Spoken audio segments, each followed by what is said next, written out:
All right, y'all. Hey, welcome into season 4, The Dynamics of Women for the LaRae Infinity Let's Talk podcast. We are here for another recording of this amazing season. I'm really excited. I'm going to let my guests introduce themselves. But before we do that, I want to say thank you to all the day ones out there. Y'all know what's up, the LRIT people, the listeners, our past guests. We're really excited because we're here in the Esperson building in downtown Houston. Shout out to Esperson Flex and Cameron Realty, and especially Share Me Wine, drinking her rosé today. But I'll hand it over to you. What's up? How you doing? I'm doing pretty good. Thank you. Yeah, welcome in. Okay.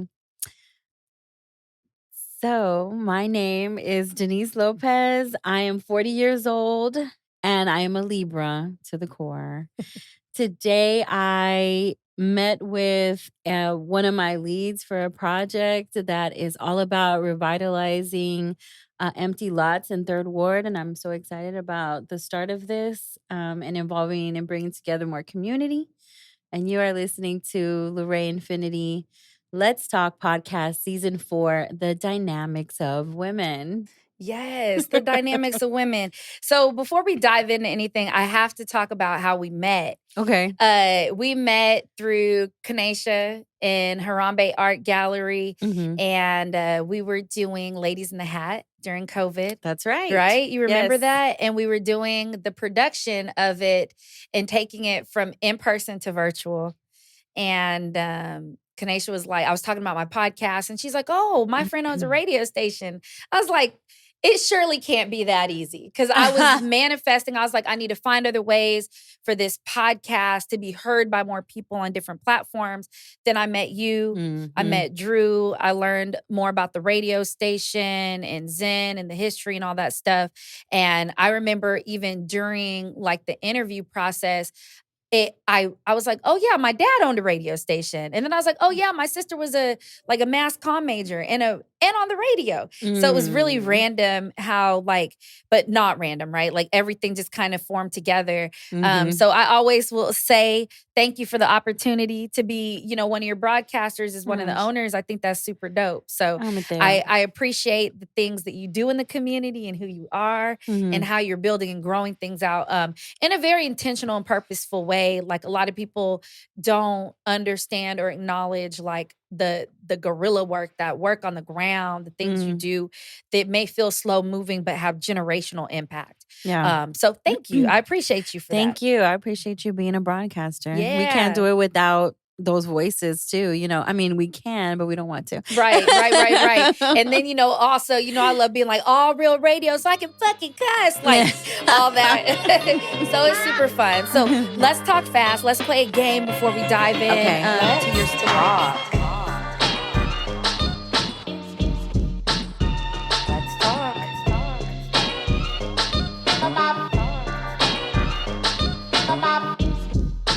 Let's talk. Hey, y'all. I just want to give you the heads up. There is definitely cursing, adult content, and there will be triggers in this episode as we look at and celebrate the journeys and the walks of women. All right, so let's talk for real. Okay. So in this season 4, the dynamics of women, it really stems from the entirety of the podcast and talking about how this podcast focuses on women from all walks of life and how we grow, how we navigate the world, how we impact the world that we're in.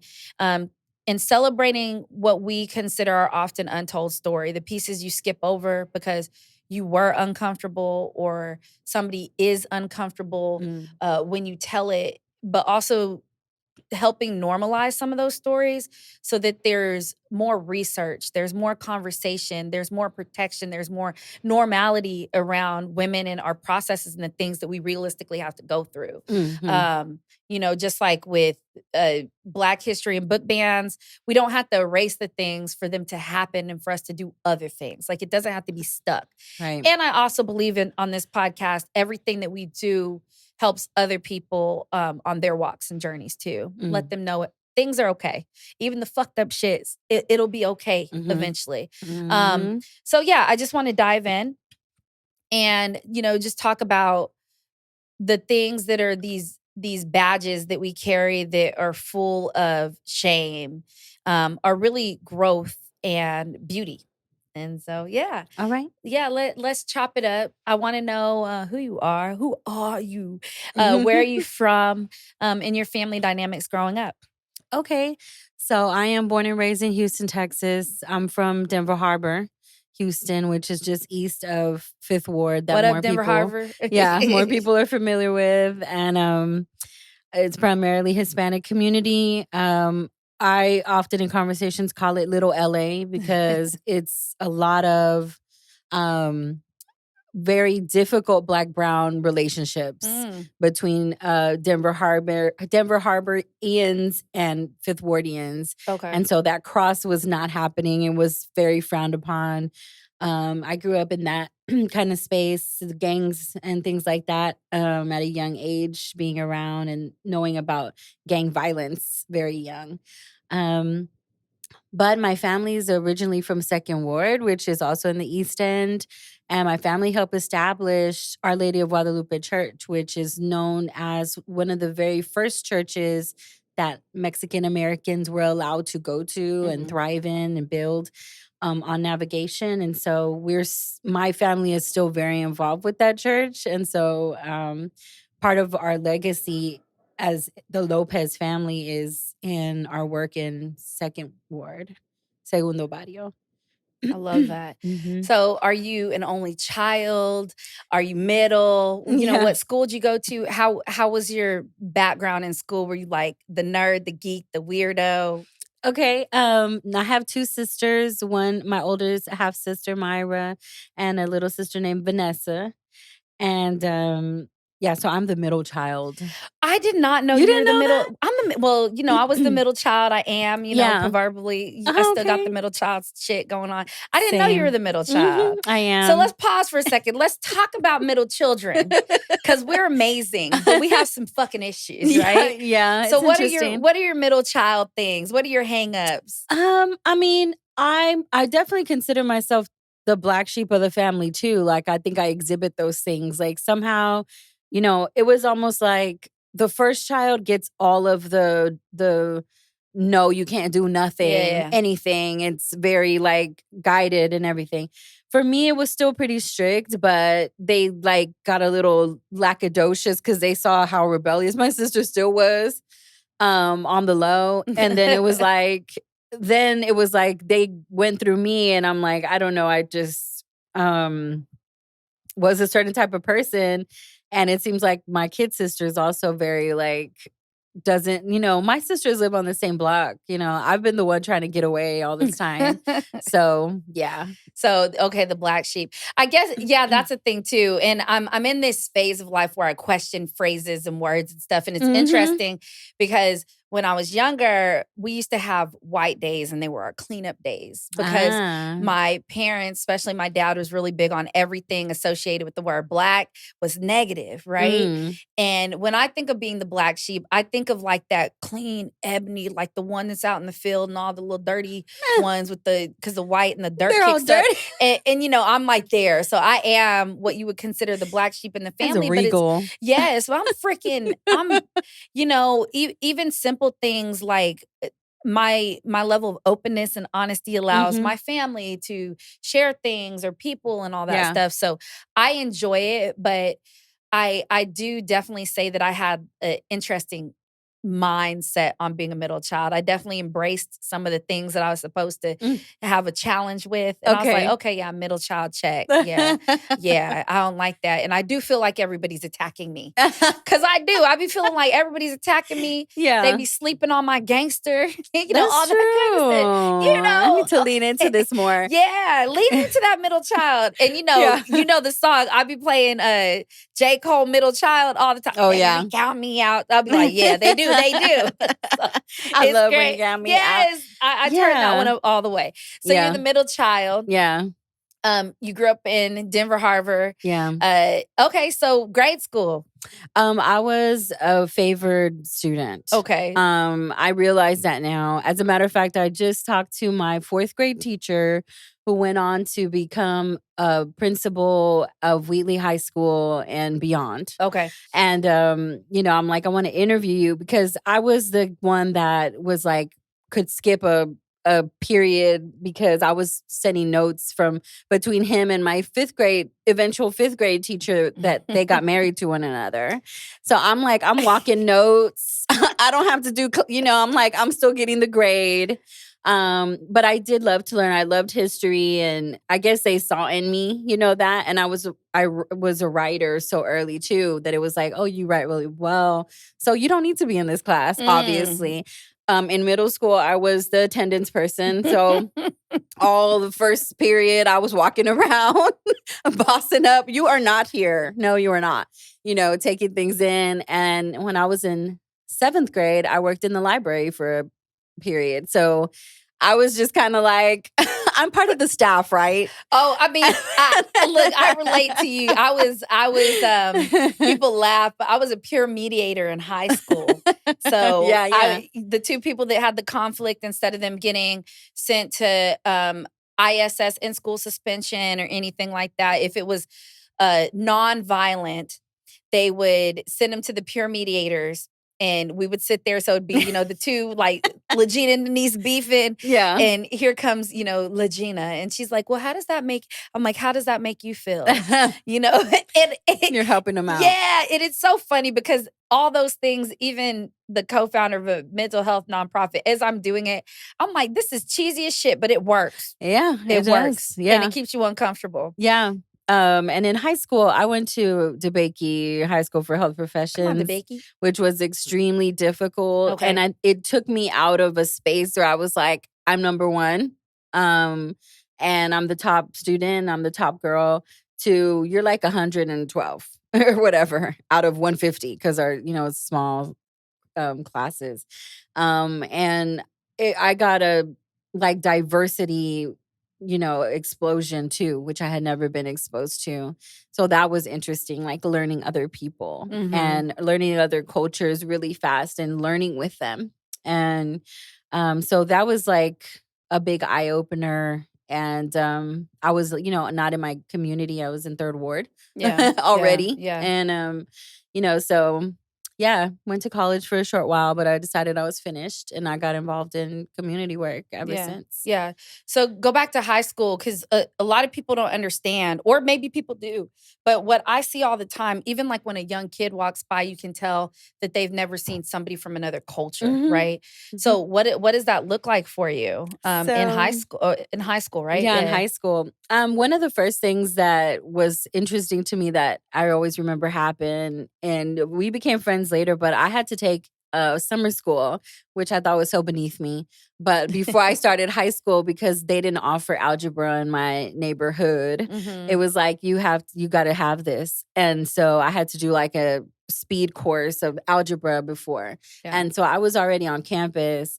And I remember I was like, had to go to the bathroom during a class, and I find this girl under our sink, and it looked like a hospital in there.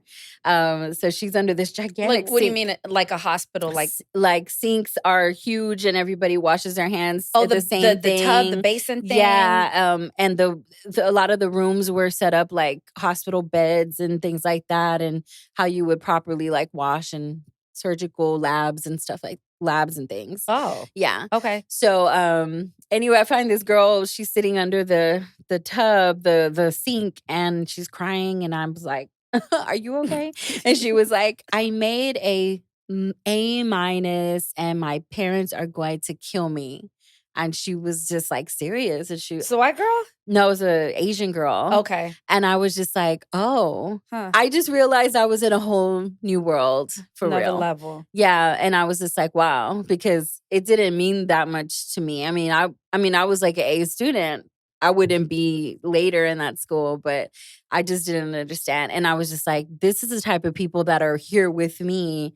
Their level of like commitment and the dynamics in their families and their cultures is very different. Yeah. My valedictorian was Russian. Okay. I'm like, and I love that you say that stuff because, like, you know, a lot of people don't even realize that here in Houston, the Third Ward, it also has one of the most, like, prominent, rich neighborhoods in the city, in the fourth largest city in the country. Yeah. And so when you say DeBakey, like, that's a highly competitive school, and it's diverse, and it's diverse in the way of real diversity, not diverse in we're diverse. Oh, yeah. You know, it wasn't like everybody was bussed in. This is just what the fuck it is. Yeah. And, you know, I mean, it was like the best of the best that were there. And I thought it was like super cool. I mean, it was mostly Black at DeBakey. Yeah. And I don't know if people like really think of it that way, because every time I would say that, like when I was doing like summer internships at hospitals, like, oh, she goes to DeBakey. Ooh.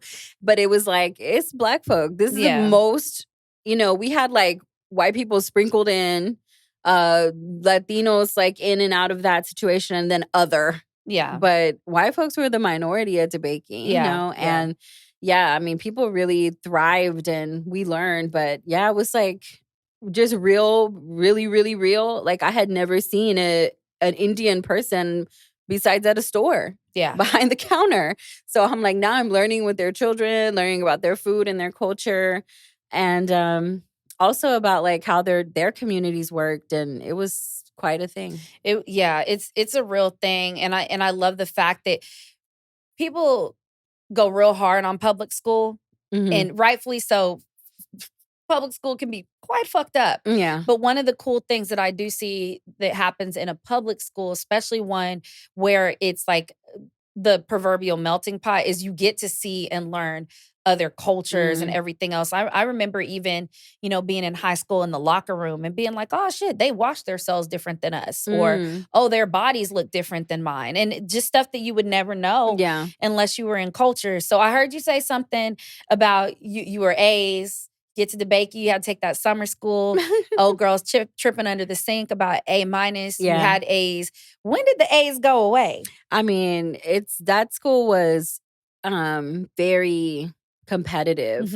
So I think like there was some people that were really in their books, you know, and I had to be bused to the school. How long was the bus ride? I mean, I think I would get home like at 6:30 at night. And I was one of the first to be picked up. So I had to be at my stop at 5:30. In the morning? Yeah. So you were pulling 12+ hour shifts? Yeah, pretty much. Wow. Then it was like, get home, eat something, do a lot of homework, a lot of studying, and go to sleep and get up and do it the next day.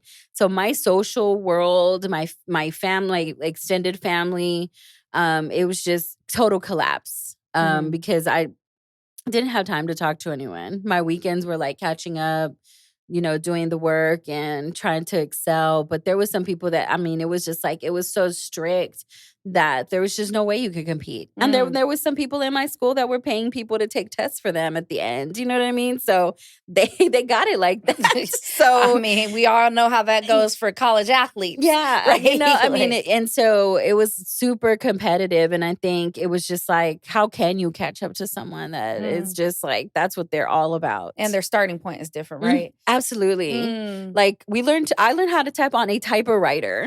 You know, a lot of them were on tablets back then. Damn. That was not my experience. Got it. Yeah. So what was the decision from your parents for you to go to that school? And was there a school closer? Obviously, right? Oh, sure. Yeah. It would have been Wheatley for me. Okay. Oh, okay. Yeah.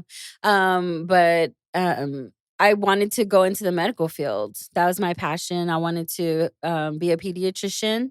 And then I really fell in love with mental health work. And so I spent 2 years working at the Harris County Psychiatric Center while I was at DeBakey. In high school. How did that affect you? Because that's some heavy shit sometimes. Yeah, for sure. I loved that space. I learned a lot about how their systems worked. And I learned about people that I always thought it was so interesting. Like, we have all these ways that we're like conscious enough to say, how are you? If someone says, how are you today, LaGina?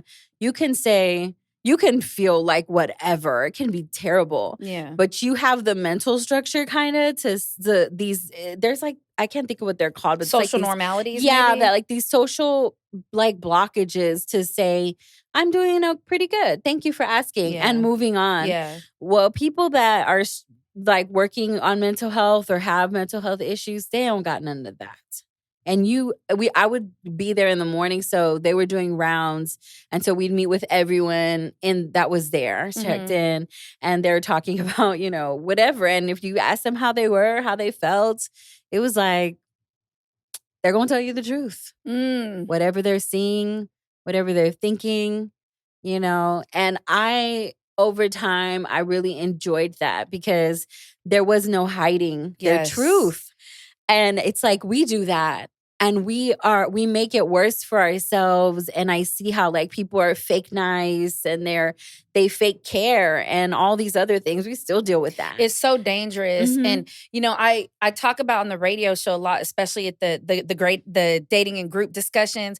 I'm like, take ownership for yourself, because like I for a while have been very conscious of like when somebody's like, how are you doing? And everybody, I'm okay, or whatever, or very good. People say very good more than anything, or good, thank you. Good, thank you is the general. And I remember a couple years ago, I was walking out of a restroom in the Us Space building, which is the Amagi building over, here in Houston, downtown. And I walk out the restroom and there's this beautifully fine wine Black woman walking by, and she could have been 300 years old, right? She was moving at her speed. And I go, hello, how are you doing? And she pauses and looks at me. And it is one of those odd things when you see our elders and you look them in the eye, because you can just see so much, right? And she looks at me and she goes, you don't want to know how I'm doing. And I look at her back and I go, I wouldn't have asked unless I wanted to know. Ooh, And she acknowledged in the moment that I was serious, I guess you could say. But I also acknowledge that I get that people ask that and then keep moving. You know what I'm saying? And, I'll say, okay, or, I'm living, I'm getting it. I often don't say very good or good, thank you, because that's not necessarily the case. So I like the fact that you're talking about like the celebration of removing the social norms out of it. So you're doing that in high school. Yeah. You're kind of digging it. You did it for what, 2 years? 2 years. Junior, senior year? Yeah. And then I worked at Bentab long-term intensive care. Okay. With my friend Joyce, who would later be my doula. And that was insane and crazy. It was like the nurses were like, we're off. The interns are here. I was changing catheters. I was feeding people, was changing bedpans, doing bed baths, all these things. And yeah. And you enjoyed it in general? Yeah. Interesting. Yeah. Okay. Yeah. So no problem. So you were doing that in high school. Were you doing anything internally like extracurricular? Not really. Okay. I didn't have time. Yeah. Yeah. So you're pulling 13 plus hours. You're working in mental health spaces. Yeah. You're bussing and the grades are still slipping. You said you went to college. Yeah. Where'd you go? What was the intended study? All that stuff. I went into psychology, and just to be clear too, because I'm like, I did make it through that school. You know what I mean? Because they will kick you out per semester if you don't pass at a certain level. So there's no. So you're like, to be clear, I made it, motherfucker. Exactly. She made it. I made it. Okay. And I went to that school with about 6 people from my neighborhood, the same class. And I was the only one who graduated from DeBakey. Okay. So, yeah. Yeah. So anyway, and I went into psychology, but I really struggled. And I don't know if it was my educators at U of H, but I just couldn't pass the tests. I was struggling, even though I was very passionate about it. And then, I was taking a coach, like literature course, creative writing, and I started doing child development and a minor in Chicano studies. And that's really where I just started to thrive, and I learned more about like social work and social justice, and that's just where it would happen. And that's where I read, and I always say this too, like I read Sandra Cisneros' House on Mango Street, and there was a particular chapter called Gerardo that changed my whole life. I don't know how. It's about a page long, Yeah. but it just impacted me so much that I was finally able to to another level see the world through somebody else's eyes, and that was through the eyes of a migrant, an undocumented person in the United States. And my mom is an immigrant to the United States. You know, she gained her citizenship like when I was like maybe in middle school. So I'm like, somehow I missed it, you know?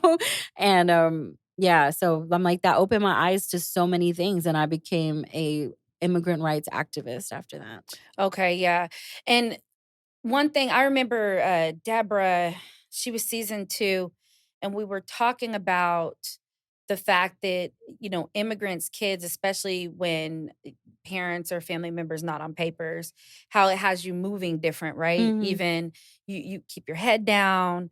You don't want attention because you also don't want attention on your family because you don't want people to start looking into things and authority. Was that kind of your case in Uh-huh. some ways? Like, how did that affect you? Yeah, I think I didn't really understand. Ah, And yeah. I think too that it wasn't like it is now where it seems like it's such a big The thing. block is fucking hot. Yeah, and where it's like and they have, detention centers and all these other things. Like those things were happening when I was getting into college, but when I was growing up, it wasn't like I really didn't realize the impact that it would have if my mom was ever at a traffic stop and see that. And I think maybe unknowingly, like my mom was protected because she didn't go to work. She didn't work. She took Yeah. care of children. That's how she brought money into our home. Mhm. And she didn't drive until after she gained her citizenship. Yeah. So things like that I probably didn't even like connect that were reasons that she wasn't doing That you certain could just easily things. pass off for her being a woman. Yeah. Right. And it was like, yeah, there was probably the fact that she could,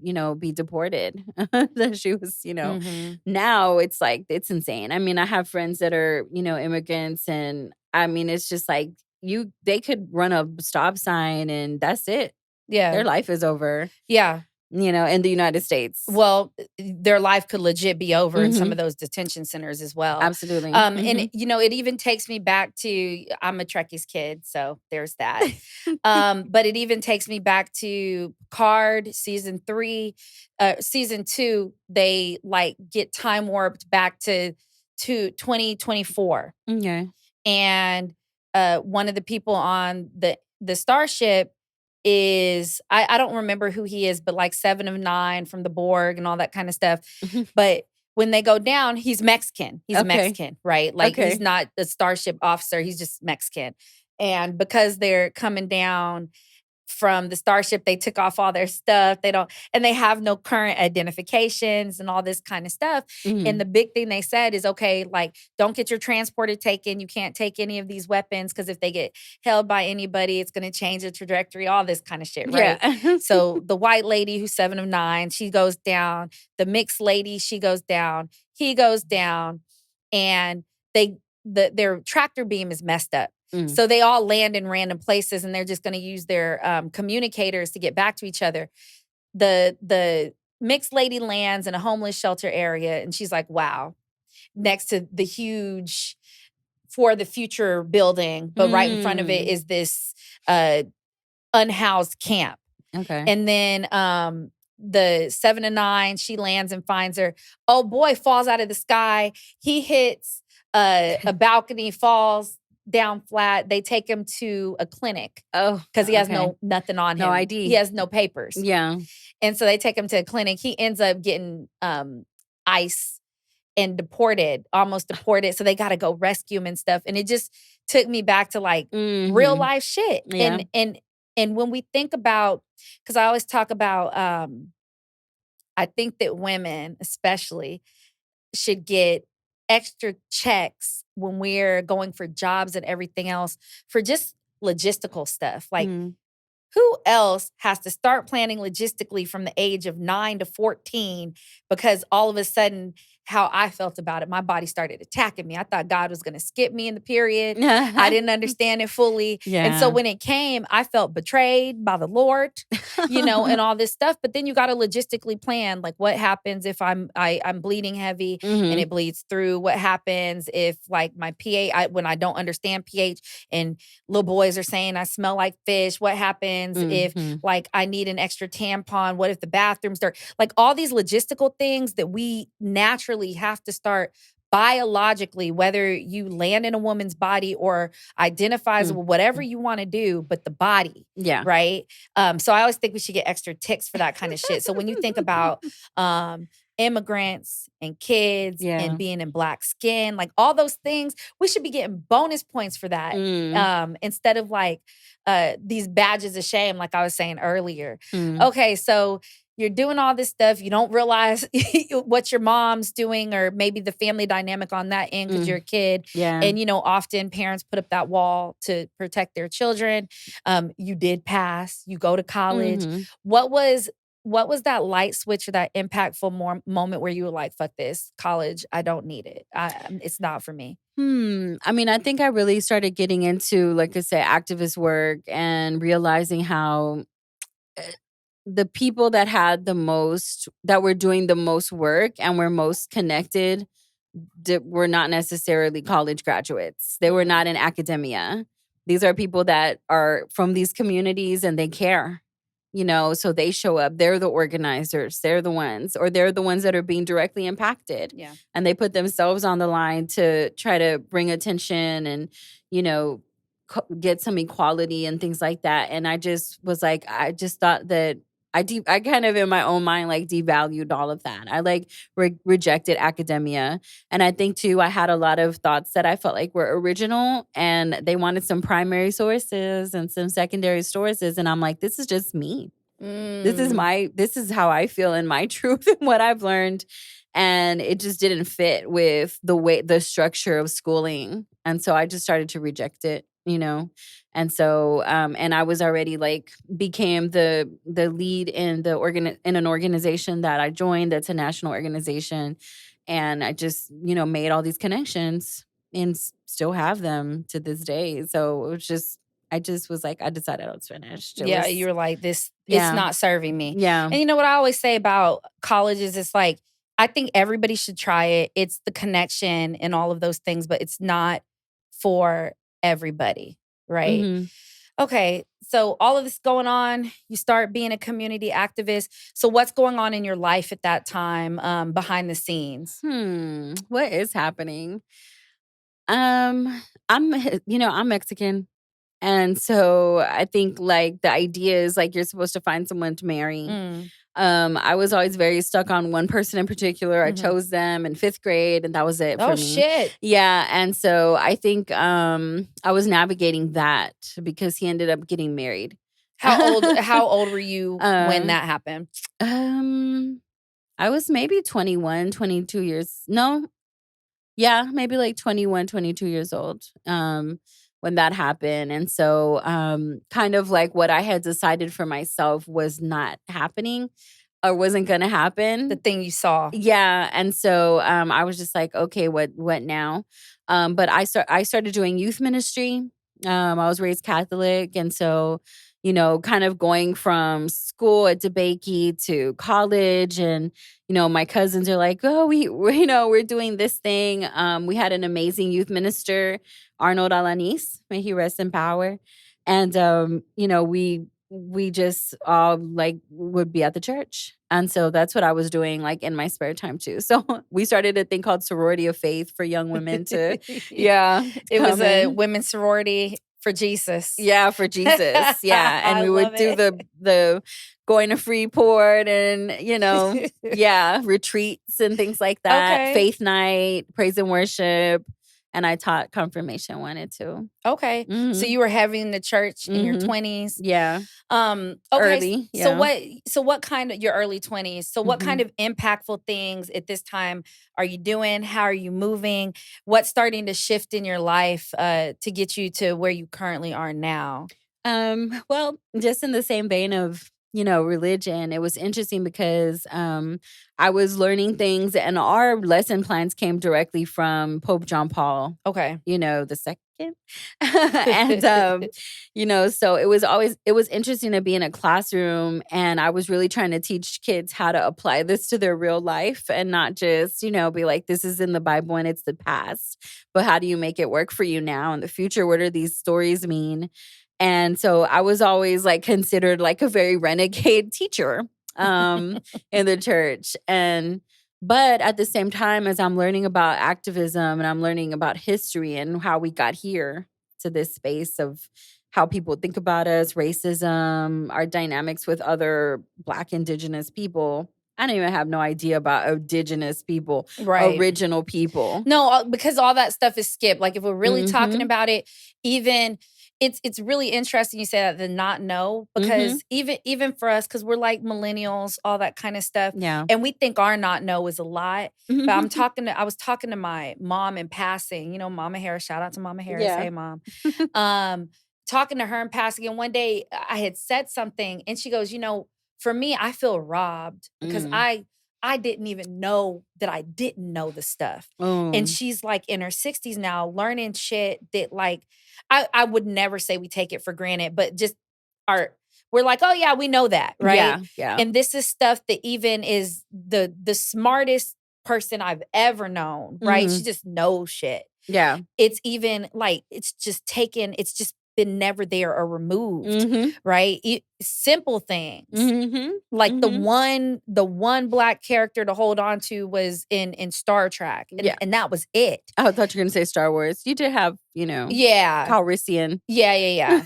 But it was. But even the fact that we can pinpoint those, right? Yeah. So it's interesting that you're saying didn't even know about indigenous, which we were calling Indians, Yeah. and then we're calling them Native Americans and all this kind of stuff. But it's like, no, it's indigenous because it means something different. Yeah, I mean, I had no idea. So as I'm learning these things, I remember like I was looking for Chicano studies stuff because I was in that coursework, and I like happened upon the wrong section at the Agnes Arnold Library, and I found like old texts that were translated from Spanish priests that had, were going on these voyages and stuff, and they're writing about what they see when they land in these foreign lands and everything.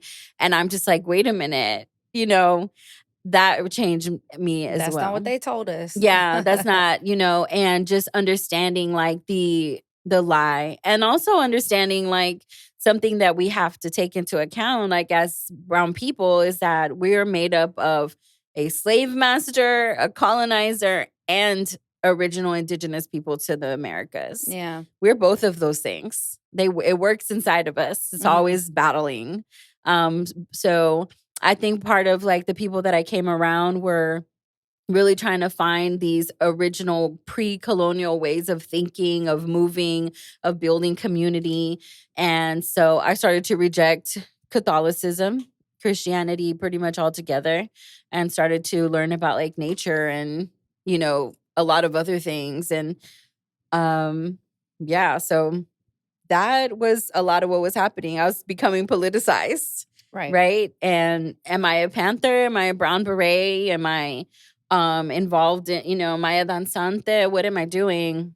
And then, it came into the MECHA, which is a national organization I was the president of for a while, was working alongside a group called Sankofa, which was at University of Houston too. And, it was a Black, they're trying to find their origins, their original things, their ceremonies. And we started talking about kind of like the homeless issues in Houston and trying to see like, can we build around that? Didn't really work out, but we built, just contacts and communication. Yeah, and sometimes the conversations are a powerful part of it, because sometimes the conversation just creates the seed for something in the future. And that's how I connected that's how I really, connected in Third Ward, because I mean, we're at U of H, we're there. Yeah. And, just seeing like what's happening, and we're looking at those communities, that community in particular, to mirror how we should be organizing in our community. Third Ward has always been that quintessential place for that people go to try to organize themselves. It's a staple. Yeah. And, the Shape Center, Seha, all these places that were like, it's real, it's African people, it's Black people holding it down. They have their museums, their galleries, their spaces. And so we were going in there and invited into certain spaces that we can be like, this is what we need in our community. Yeah. I love that. Yeah. And I love that you say it's, their spaces and their museums and stuff. And I'm very much like, even in those things, I think just who I am in this lifetime and the family I was born into, I'm just the Black sheep across so many things. But I move through a lot of different communities, and I want more people to know about like the Shape Center and Seha and things in the Third Ward. And I know a lot of people in the Third Ward like operating internally within the gears, but I want to bring the money and the resources to that without it like changing. And I really think that right now in this time, it's possible. I think it's possible. And so even the pushback that comes, it doesn't bother me, because it's almost sometimes, like you were saying, when you left your neighborhood, you're like, oh shit. Yeah. Okay. It's the same thing. Like, and you still go back to your neighborhood and it still has the same meanings and everything else, and the impact is there, but there's an expansion of, and more people know about it. Just like Project Row House, where All Real Radio is located. It's like, I have invited so many people, and so have y'all over the years, going into my third broadcasting year, and like, or in my third broadcasting year. And it's like, half the people don't even know it's there, and it's so powerful. And the art around us, and even the history of our own station. And so, yeah, I love that. So because you do all this community work, you're people facing, but also you're very shy. So how do you balance that? I mean, I think it's realizing that the message is bigger than me, because we didn't even talk about, like, one of the things that I started to do was I was going to a lot of meetings. I talk about that too. I was going to so many meetings, so many organizing meetings, and I'm like, it's the same people who already know the choir, right? The bubble. And I decided, like, how do I get this message out? And I always loved to write, and I wrote poetry to a certain degree. And here I'm becoming politicized. So I wrote, we planned an event for October 22nd, which is National Anti-Police Brutality Day. And not a lot of places know that. No, it's not a nationwide October 22nd. Yeah, we know. And, anti-police oppression. And so we planned something for Bohemios, and we're like, well, what are we going to do? Who are we going to have? And, we called out all kinds of people from all kinds of communities.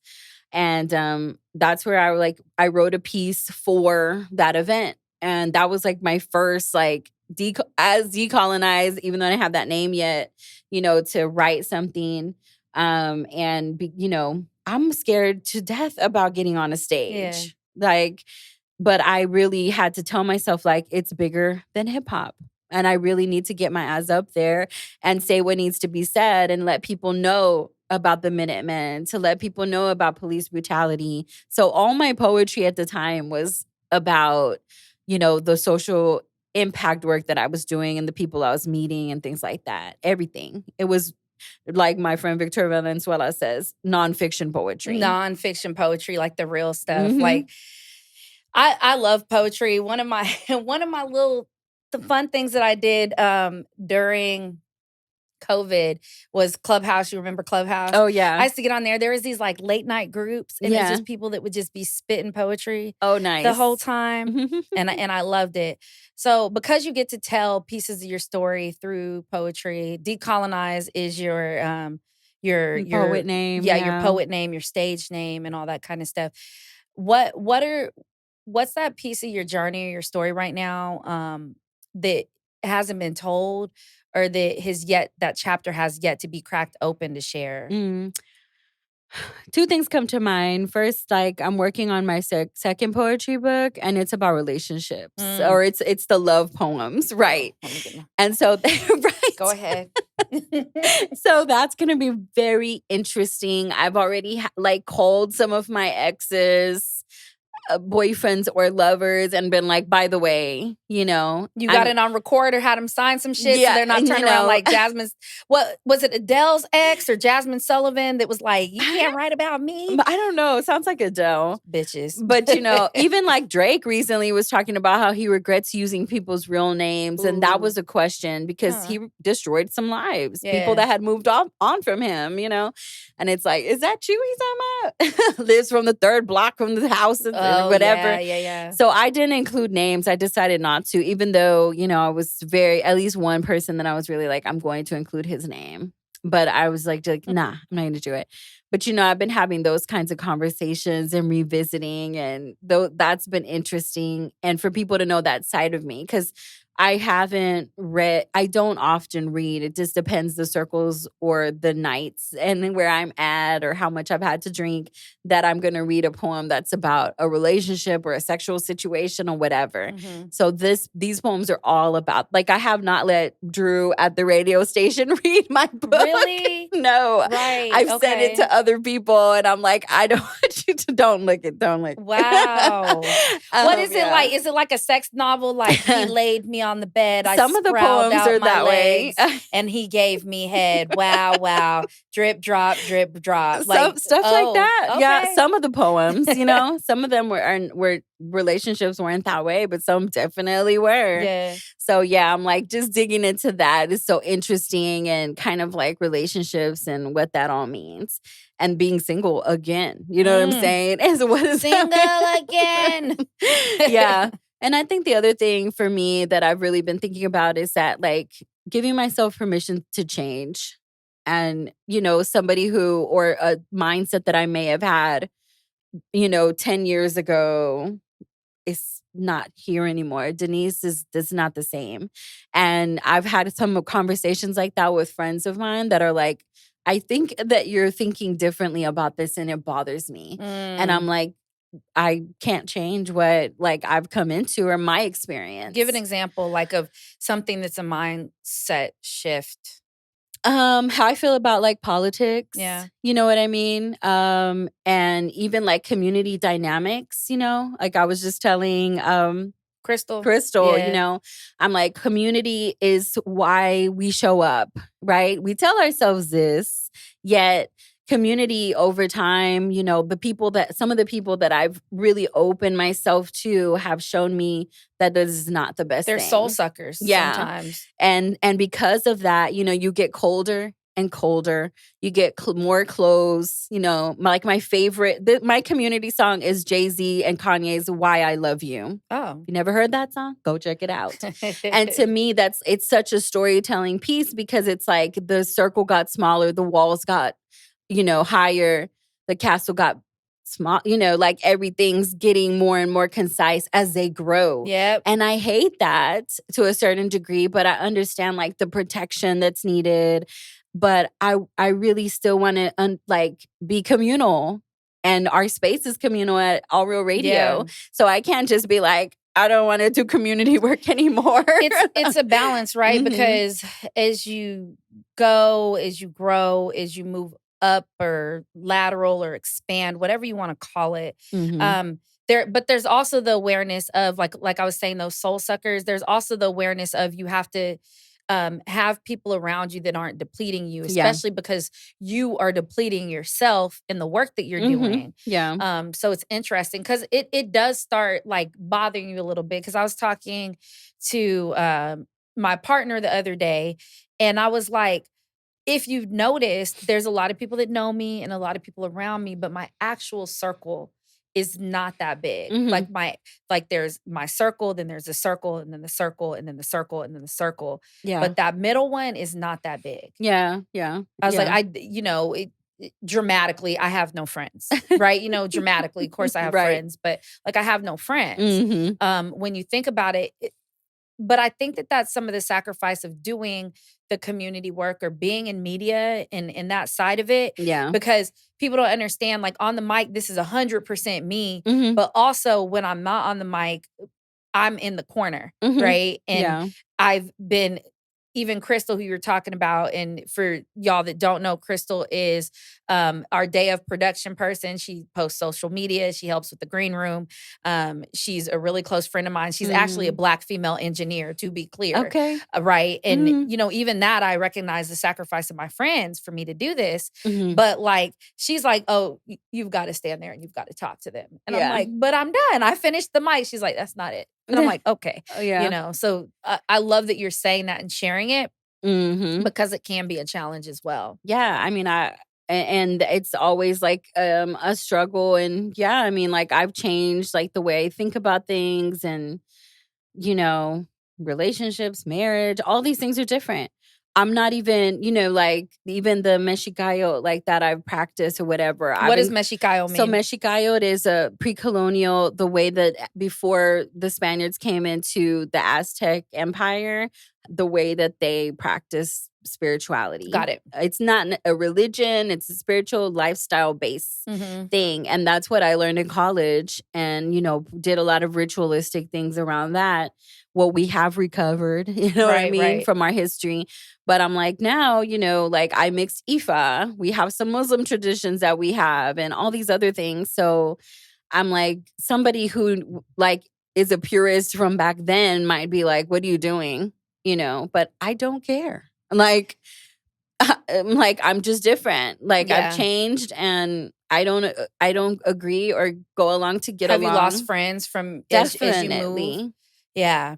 Yeah, especially when I demand like healthy relationships, and even with my friends, like, you know, you have those friends that are like always bringing up like how you were when you were young, like when you were like hoe phasing or things like that, and I was like, I just can't. Like I have a business. I call it my sexual enlightened phase because when you were being hoe-tastic. Yeah. So it's just like, but I'm like, that's, you know, those things have their time and their place. But when you're at a board meeting, you don't need that friend is not, it don't match. Like, pull back. Yeah. And some people don't know how to do that. They don't know how to see you grow. So I've watched that, and I'm like, I just, you know, it'll come down to one person sitting across from me at the end, or me looking in the mirror. But I accept that. You know, I saw a post somebody made earlier that it was like, some people swear that they're battling demons, but it's really the consequences of your very own actions. The very own. I talk about a lot, like the people that were out running the streets during COVID and all that stuff. It's because like we could go and talk about all the things from COVID, but I really have this idea that people that were running around, they also didn't want to stand and look in the mirror long enough. Because I remember there was a time, it was like every room and corner of my house turned into an activity zone, right? Yeah. And one of them was, I was just looking in the mirror one day and I was like, do I like myself? Do I like who I am? And unfortunately for a lot of people, I fucking really like myself, right? And so that also equates to like, I'm okay that I'm an asshole. Yeah. And I'm okay that you feel like I'm an asshole. But what nobody will say is if LaGina fucks with you, like you will never say that she won't cut for you, right? Or the loyalty and all that kind of stuff. Yeah. But I do think that was one of those things. So you saying that, like people, it's hard squaring up with yourself. It's the hardest thing to do. Yeah. Yeah. And I'm like, I'm okay with it. Like the way that I love, the way I think about relationships, all those things. I'm like, it's very nerve-wracking for other people, but it isn't for me. And I'm like, I'm just getting to that space where it's just like, I'm okay with that. How do you view relationships? I don't know if I want to talk about that, Okay, but that's cool. But you know, I'm like, well, I will say like, I don't believe in ownership. And I think that that's something like societally that has gotten us in a lot of trouble, and people really hurt around things because you cannot control another human being. You don't want to be controlled, but yet we walk into spaces sometimes where we want to have ultimate control of another person. And I find that interesting. And, you know, I have to work on those things too. Cause like, you know, jealousy shows up and all these things. But I'm like, at the end of the day, I know that what I bring to a table is not going to be the same that you do or anybody else. And so if you really think you're replaceable, then that's really your own like mindset as opposed to someone else. And I'm a Libra, so we like have room in our heart for a lot of different people without feeling at all like we're not have abundant love. Okay. And Okay. Well, the thing. without going too far down it, I feel like, I hear some sister wife shit, but hey, it's a good series. I believe in reality TV. Yeah. So all good. I love that. So because I know you personally, I also know that you have a little baby girl. Yes. So we got to talk about the babies a little bit because, she's adorable. She don't fuck with me. All good or whatever. But, and you also said you have a doula. And some people know, some people don't know, but I have no kids, and clearly not married. This ring finger's ready to go though. Oh, no, okay. No, not really.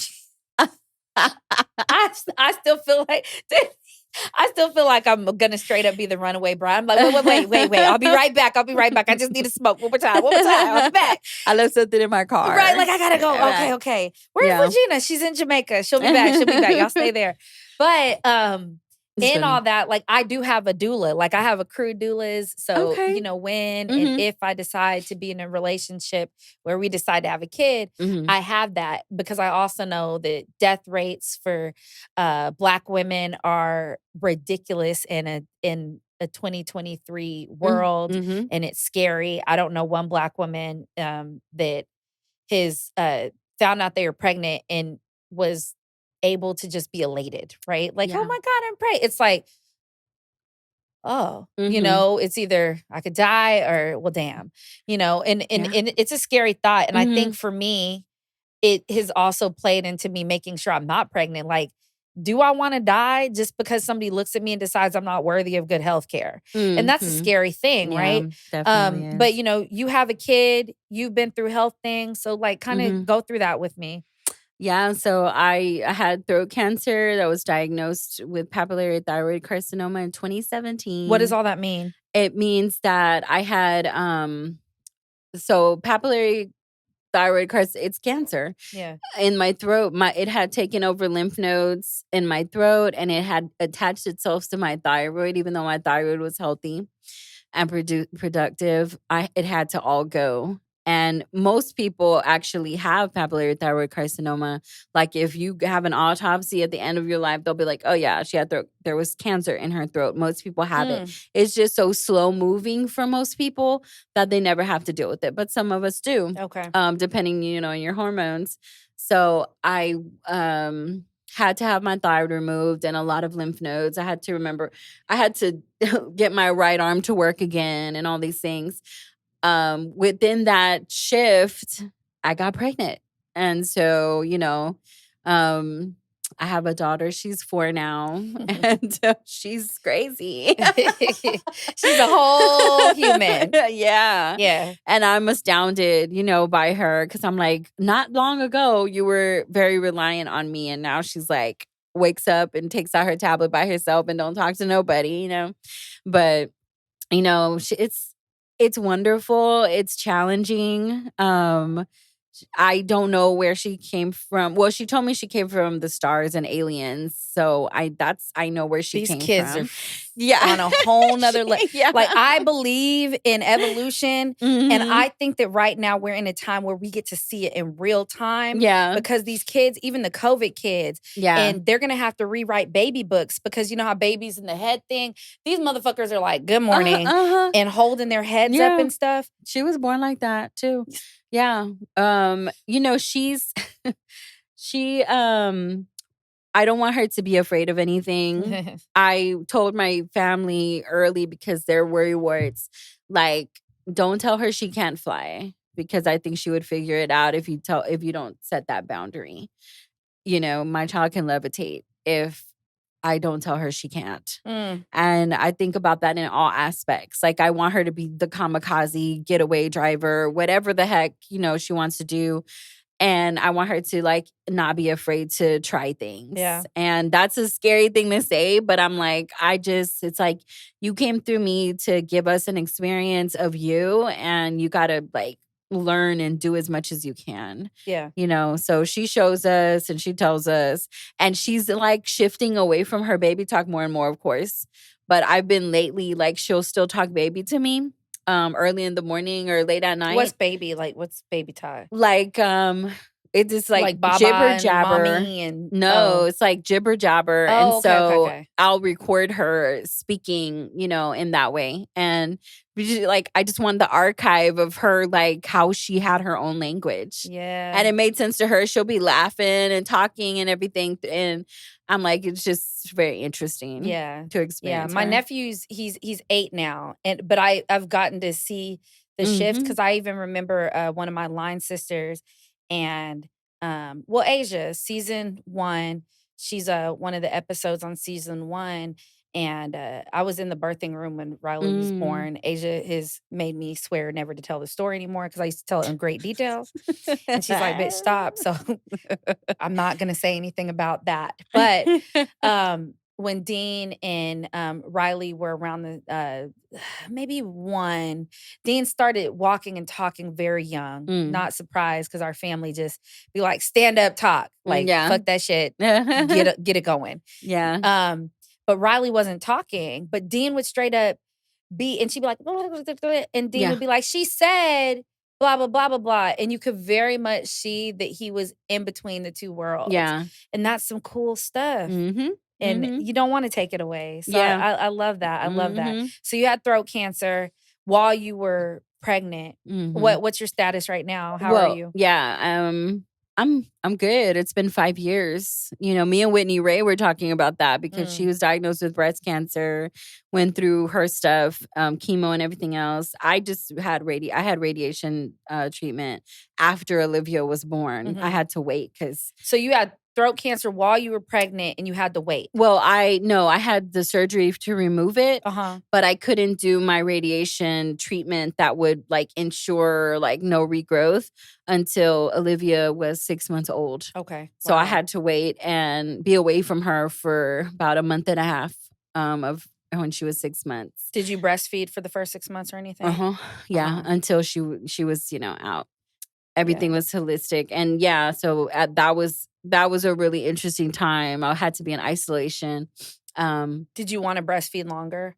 Yeah. I would have, and I wish I could have done it even more than I did because I was incorporating very natural, the powder and stuff that. But my doctor was a holistic doctor, so I paid for very expensive, non-me stuff.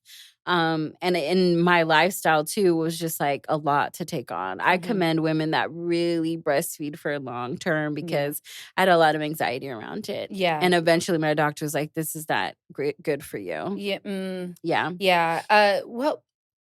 One of the episodes from this season, one of the ladies was talking about just birthing, and I think it was breastfeeding. She's talking about actually she had to stop because it was having a negative effect on something. But I even remember my sister Zenobia. She's in season 1. She's passed now, but I remember for the first year when Dean was born, she was traveling. She had a major case, and this motherfucker was taking a breast pump and a cooler on a plane, and she was shipping the breast milk back to Darvell, my big brother, her husband, not my real brother, but and breastfeeding for an entire year. Yeah, that's that amazing. didn't stop her. You know what stopped her from breastfeeding? What? She said, he bit me. I'm done. She was like, that is not, nope. She was like, as soon as he bit down, she's like, okay, fucker, you're done. That's it. That's 1 it for year you. finished, and it was almost to the date. So yeah, that's some interesting stuff. So you're talking about throat cancer and radiation and having kids and being this community activist and being a poet and consequently Aura Radio, you're a business owner, right? Yeah. So how are you holding on to and defining your femininity through all of this stuff? What is your definition of? I think you asked me this another time, and I don't know how I answered. I wish I remember. How fun. But I think it's being able to be easy and tapping into kind of that mothering space that we all have, even if you don't have a child. We're connected to Earth. That's who we are. We're connected to the moon. So I guess I do it by that. My daughter loves the moon. So when we get the opportunity, we're going to go check her Full out, moon. full moon or not, Yeah. and, just trying to stay connected in that way. I'm getting older too. So like my body image is shifted. I'm like, I ain't worried about none of that. Like Yeah. I I have been told enough times that I'm like sensual and alluring, and I'm gonna believe y'all at this Yeah. point. Yeah. So, I mean, that's where I think is like my femininity is in that, like, um, the natural mothering, being able to, relax and care. I think that's femininity to Yeah. me The right relax and now. the care. Yeah. And I love that you talk about body image, right? Mhm. And at some point, I was talking to somebody because they're like, "Oh, I love the way you dress. You're always dressing." And to the point, I think there had to have been a shift at some point because I have not lost weight, Mhm. but people think I've lost weight. Okay. And it's because I think in me just being like, fuck it, LaGina, you have one life and love, not like, but love what you have. Mhm. And as you need it to shift it. But while Mhm. you're in it, do it very well. Mhm. It has changed some things, right? Yeah. It has changed a lot of stuff. So body image is always a challenge. And it's really funny because when you think it's not a challenge for somebody, that person has a challenge. The skinny Mhm. people, they Mhm. want to be thick. Yeah. The tall person is tired of hitting their head on a ceiling. The short Mhm. person, like all the things, Yeah. and the grass is greener type shit, right? Yeah, Um, definitely. I love asking this question. I asked it every season for all 4 seasons. Okay. Okay, would you rather be crazy, crazy ass rich, however you define it, money wise? We're not talking about, oh, I'm crazy rich, Yeah. or deeply in love. I'm gonna go with rich. Okay, why? And what would you do with the money? And how much is crazy rich? Crazy rich is not baby billions. It's lots of them. Not Trillions, baby billions. She said, bazillions. I love that. We're not even talking about millions. You talking about not baby billions. Yeah. Okay. I mean, I'm like, kind of like the Rihannas, the Beyoncés. Like, I'm sure they don't ever really look at their bank accounts. They just buy what they want and have the things that they want. And I think about that because love is fleeting and it moves a lot. And so, I don't know if I would need that. I have a kid. I think it's kind of like unconditional love. I don't Mm. know if I need deep love. But I would choose rich because I want to, travel, see the world. I would make sure that the communities that I care about have those things that we talk about, like they need. Like I want, the Houston Museum of African American Culture to look like the Holocaust Museum. Needs You know what I'm some, saying? and that's that external resources we were Mhm. talking about. Right. And Yeah. that, it comes down to supporters, community, all those things, just having those resources and things. So I think I would be happy that I would be able to, create a lot of those different Yeah. spaces. So crazy rich for the purpose of impact. Yeah. Because you're saying that you already have the eternal and unconditional love from a child. Yeah. And then, the rest of it, it could be for the birds. Mhm. What Mhm. do you like about yourself right now? I think that I'm very understanding. Mm, Like I'm able to see like people for where they are and I don't really try to expect a lot. mm, Um and it keeps everybody safe. And I know like you open your Facebook every day or your Instagram and you see like somebody posting something that is so deep and real that they're dealing with. And it's like yesterday you were like, that person. You know what I mean?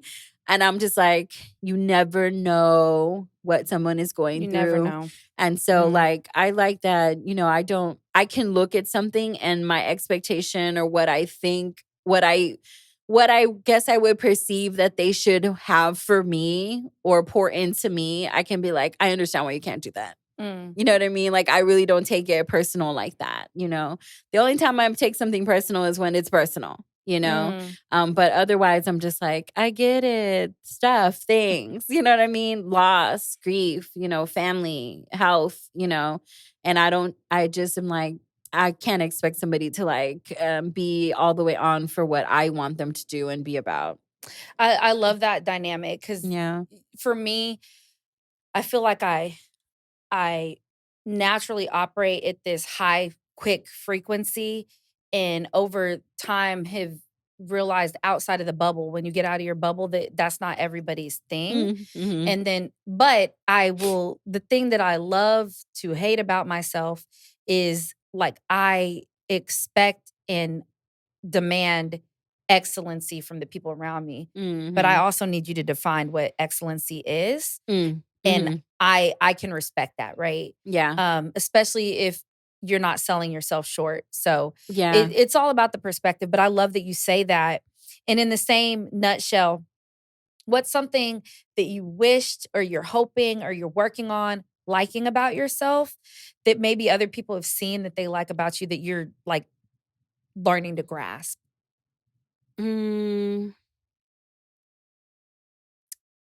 um, I guess I think about, like health wise, I can always be better. So Mhm. that's something that comes to mind. And I don't want to be like lackadaisical on those things because it'll run away from you. And then I'll be seeing doctor now, and Yeah. I don't want to do that, you know. But I know like my partner is extremely observant of me and things, and we spend a lot of time together. So he often is like, your energy field sometimes is like rough. And I would like to work on, being better about like, holding down a space that's open, even when I'm going through things that are personal. Cause Mm. people, like him, he'll be like, you were mad about something. And I'm like, no, I'm like thinking about things that I'm dealing with or going through, and it doesn't really have anything to do. But when people are around you, they think like, oh my God, she hates my guts or something. Yeah, but I always push back on that Hmm. because people's problems with me have nothing to do with me. Yeah. And also, people's insecurities that play when they're around me have nothing to do with me. Like, if Yeah. I'm sitting quietly and you think it's because I don't like you, that's your insecurity That's because you you. never Yeah. asked me. Right. Mhm, And I think that mhm, that's really important too. So I mm, also operate in that space because the people that yeah, know me, they know me. And the people that want to know me, just ask. And yeah, if you're intimidated, I'm probably not the person you want to know because that's like one of the agitators of me yeah, is people that assume, assume yeah, or seek some over approval from me. Even, I'm walking through Comic-Con because I do Comic-Con, Comapalooza specifically, yeah, and I have my steampunk on, and I'm feeling super sassy. I got my corset tucked in, and I'm walking. Dean's around, mom's coming through, and this lady walks by, and I'm looking at her. I'm just kind of looking around because so much to take in, mhm, and she's like, "Smile, you're at Comapalooza," and I said, "I'm having a great time." You know what I mean? Like, yeah, I don't need a smile. Like, everything that's going on in my head's moving 5 million miles a minute. I'm looking over at the Lego thing. The Lego thing's almost done. There's a panel going on. Dean wants to go over here. Mom's trying to go here. And I'm just enjoying it. I'm with yeah, my family, mhm, 3 generations walking around. So we got a new nerd in the family. Dean's all cosplayed out. And she's talking so about cute, smile. And yeah, old LaGina, I'd have been like, shut the fuck up. But I was just like, I'm having a great time. yeah, yeah. Yeah. And maybe it's communicating better because I think Mm, like sometimes I won't say what's going yeah. on and then people can feel away and stuff like that. And it's like if I want to nurture a space that people feel safe in, then I probably need to say, hey, this has happened. Yeah. You know what I mean? Even if I'm not going to expand, and I definitely have to work on like trust and things like that and how close I let people in. That's like a constant Yeah. thing. But As I mean, over the years, and I know, and even, the it like even in this, like you've built walls, right? Mhm. And the Mhm. walls have been necessary. And when you feel like they need to come down, even when you get the inkling, bring them down, Mhm. right? And you just have to, and you do, and you will, and you have the discernment to kind of figure that out. And I think that that's one of the most powerful things, because walls are important because they protect your mental health, Mm-hmm. but also they can also hinder from growth in some type of way. So we're coming to the end. Okay. I want to wrap up by asking you, what is something that you really want people to clearly understand about you, D. Lopez, decolonize, Deniz Lopez? Like, what is something clearly that you want people to understand about you? That's a hard question. Mm.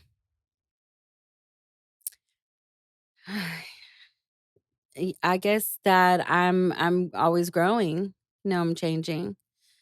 I guess that that's my easy answer. Yeah, Like, I'm growing and shifting and stuff, and you're probably gonna meet me in some iteration. It might not always stay the same, you know? Yeah. that's profound. And then season 4, the dynamics of women. How do you describe right now the dynamics of women? Oh. Um There's a lot more of us than there are men. A lot. A lot. Um, I hope that we can, like, have real conversations about the things that we deal with and how we can really help one another, you know? Like, I talked to one of my friends that is very anti-poly, and, I'm like, the interesting thing is that you wanna be community, right? But you don't wanna be poly. Okay, fine. But have to go to the grocery store by myself all the time. Mhm. I have to deal with the you know, the energy that comes with walking around by myself, that somebody may be watching me when I'm trying to put my groceries in my car, and I'm in danger, potential weekly when I go to the store. But not one time have you said, I'm gonna send my partner with you on Friday when I know that you're gonna go to the store to make sure you're cool. You know what I mean? Or help you get in your house because you got, like, all these groceries. Not once, Mm. And she's like, "Ugh," but I'm like, we gotta get real about what we talk about community Yeah. and community and communalism. Like, are you really there? Do people have to ask you for help before you help them? Can you just know, what people go through and help? Yeah. And for women, like, I think we've often been, like, put up against each other and, like, competitions and stuff. And I'm like, it's just not necessary. Like, I cannot be you. I can't be any other woman that I'm ever around. And,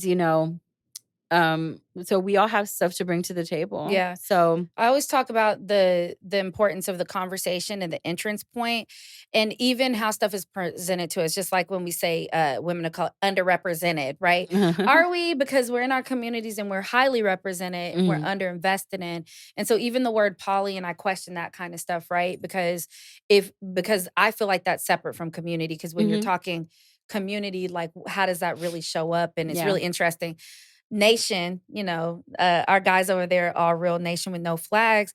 They the other day on the radio, they were talking about uh, a song, and this woman was like, "You want me to be a woman, and you want me to do womanly things, and but what is your definition of being a man, so that I don't have to do the things that you're saying are men things, and I can do the things that you think are woman things? Mhm, You want me to be a woman, but you don't walk in my house and take out the trash. yeah. You don't ask, or wait for me to get to my car and it lock and me drive away, Mhm. but you're worried about me, holding a gun and protecting myself, but you're not doing the things that should be put in your lap if you're saying you want me to be more womanly." Hmm. So it's a very interesting topic. Yeah. But okay, all right, y'all. This is the end of the Okay. interview. I Okay. appreciate you. I appreciate your time and the space that you share and the things you're doing in the community. I Mhm. hope you keep growing. I hope that every Denise D. Lopez colonizing person I meet is a new iteration that's what you feel is better. Yeah. So there's so much to be said about everything. I'm going to flip over to my script because we all know that I go on to go off to go on script. I am on script. Okay. Thank y'all for listening to yet another episode of season 4. As y'all know, this is the last season, and we have amplified. We got lights in here. There's lights over us, lights under us. Feel like lights going through us. We got this beautiful setup and stage and everything, and I appreciate you sharing a piece of your journey and your story with you as you move through it.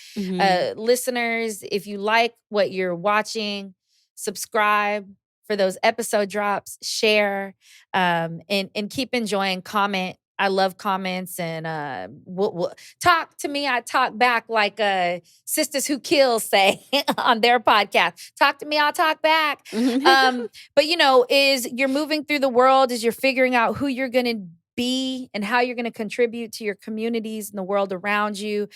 Be kind to yourself. Check on people that you think are good, because you never know what people are going through. And as always, tell your story. Be your own brand. Live your truth and stand in your moment. Thank you, LaGina. Yeah. Thank you for always creating these spaces too. We always tear up when we start to talk about like all the beginnings of things, and it's still going. So yeah, I'm excited.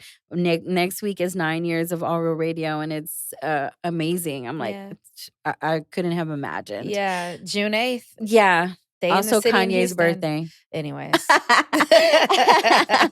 All right, y'all. My name is Deniz Lopez, also known as Decolonize. I am 40 years old, and you just listen. Oh, I hope y'all enjoyed this and will dig deeper into your own stories and the things that from your past that make you who you are today.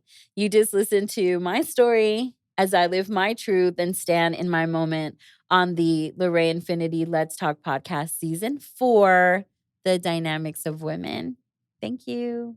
All right, y'all. Till next time. Peace.